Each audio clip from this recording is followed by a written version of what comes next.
Exodo, Kapitulo 16.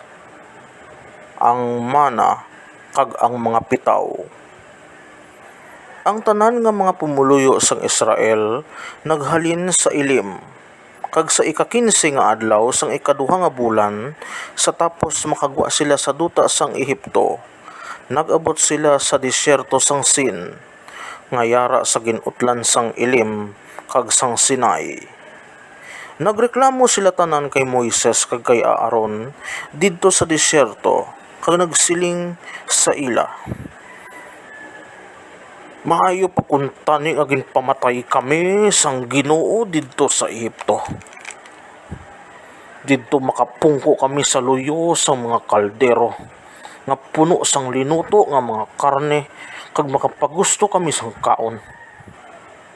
Pero inyo kami gindala sa sini nga disyerto, agud pagwatuman tubtob magkalamatay kami. Ang Ginoo nagsiling kay Moises, karon paulanon ko sa inyo ang tinapay halin sa langit. Ang mga tawo magagwa kag magapanguha kada adlaw sing tinapay nga ila kinahanglanon sa sina nga adlaw.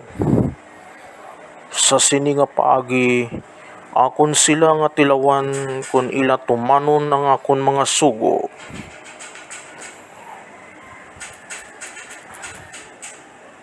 Say kaanom nga adlaw, magpanguha sila sing tinapay para sa duha ka adlaw, kag amano nila ini. Gani si Moises kag si Aaron nagsiling sa tanan nga mga Israelinhon, sa sini nga kahaponanon makilala ninyo nga ang Ginoo amo ang nagpagwa sa inyo gikan sa Ehipto. Kag pagkaaga makita ninyo ang himaya sang Ginoo. Nabatian niya ang tanan ninyo nga mga reklamo batok sa iya. Kay sino bala kami nga magreklamo kamo sa amon? Dayon si Moises nagsiling, ang Ginoo amo ang magahatag sa inyo sing sud-an nga inyo kaunon sa kahaponanon, kag tinapay pagkaaga nga makapagusto kamo sing kaon. Kay nabatian niya ang inyo madamo nga mga reklamo batok sa iya. Sinugid man kami, ang inyo mga reklamo hindi batok sa amon, kundi batok sa Ginoo. Si Moises nagsiling kay Aaron, singga na ang tanan nga mga pumuluyo, kag magkari sila kag magtindog sa atubangan sang Ginoo. Kay nabatian niya ang ilang mga reklamo. Sang paghambal ni Aaron sa tanan nga mga pumuluyo, nagliso sila ka naglantaw sa disyerto, kag sa gilayon nagpakita ang himaya sang Ginoo sa isa ka panganod. Ang Ginoo nagsiling kay Moises, nabatian ko ang mga reklamo sa mga Israelinhon. Amoy niyang isiling mo sa ila, sa kahaponanon may sud-an kamo nga kaunon, kag pagkaaga makapagusto kamo sing pagkaon sing tinapay. Dayon makilalaan ninyo nga ako ang Ginoo amo ang inyo Dios. Sa kahaponanon nag-abot ang mga pitaw, kanagpuno sing kampamento, kag sang pagkaaga may madamol nga tunog sa palibot sang ila kampamento.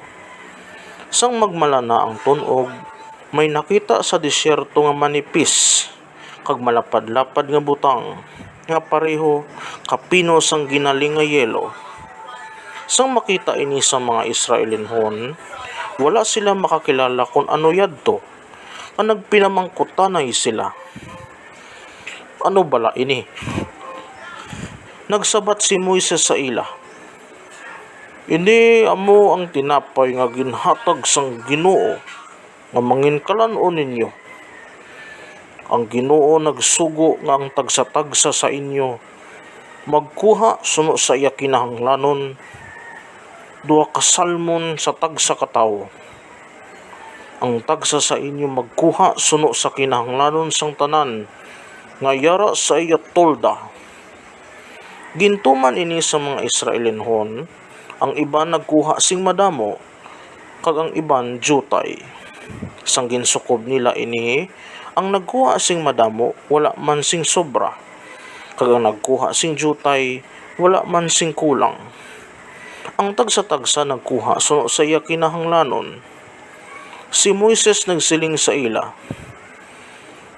wala sing isa nga magtigana sini tubtub sa aga. Pero ang iban sa ila wala magpati kay Moises, kanagtigana sang iban sini para sa masunod nga adlaw. Sang pagkaaga, napuno ini sing ulod kag nagpanos, gani naakig si Moises sa ila. Nagapanguha sila sini aga-aga, kag ang tagsa-tagsa sa ila suno sa ila kinahanglanon. Pero kung mag-init na ang adlaw, nagakatunaw ini. Sa ikanom nga adlaw, nagpanguha sila sing tinapay para sa duha ka adlaw, 4 ka salmon para sa isa ka tawo.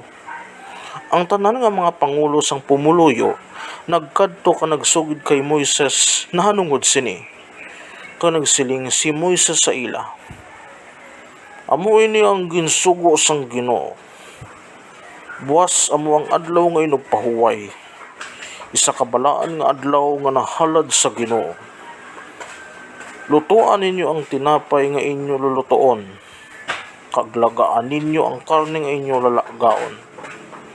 Ang nabilin inyo itigana para sa masunod nga adlaw. Suno sa ginsugo ni Moises, gintigana nila ang nabilin sa masunod nga adlaw. Kag wala ini magpanos o kon mauluri. Nagsiling si Moises, kauna ninyo ini karon nga adlaw. Kay karon nga adlaw amo ang adlaw nga inugpahuway nga nahalad sa Ginoo. Kag hindi kamo magkakita sing pagkaon sa latagon. Magpanguha kamo sini sa sulod sang 6 ka adlaw. Pero sa ikapitong adlaw nga amo ang adlaw nga inugpahuway, wala kamo sing makuha. Sa ikapitong adlaw, ang iban nga mga tao nagwa ka nagpanguha sang pagkaon, pero wala sila sing may nakita. Dayon ang Ginoo nagsiling kay Moises, tubtub pabalasan o ang inyo di pagtuman sang akon mga sugo kag mga kasuguan. Dumduman ninyo nga ako ang Ginoo, naghatag sa inyo sang adlaw nga nagpahuway. Gani sa ikanom nga adlaw, ginhatagan ko kamo sing pagkaon para sa duha ka adlaw.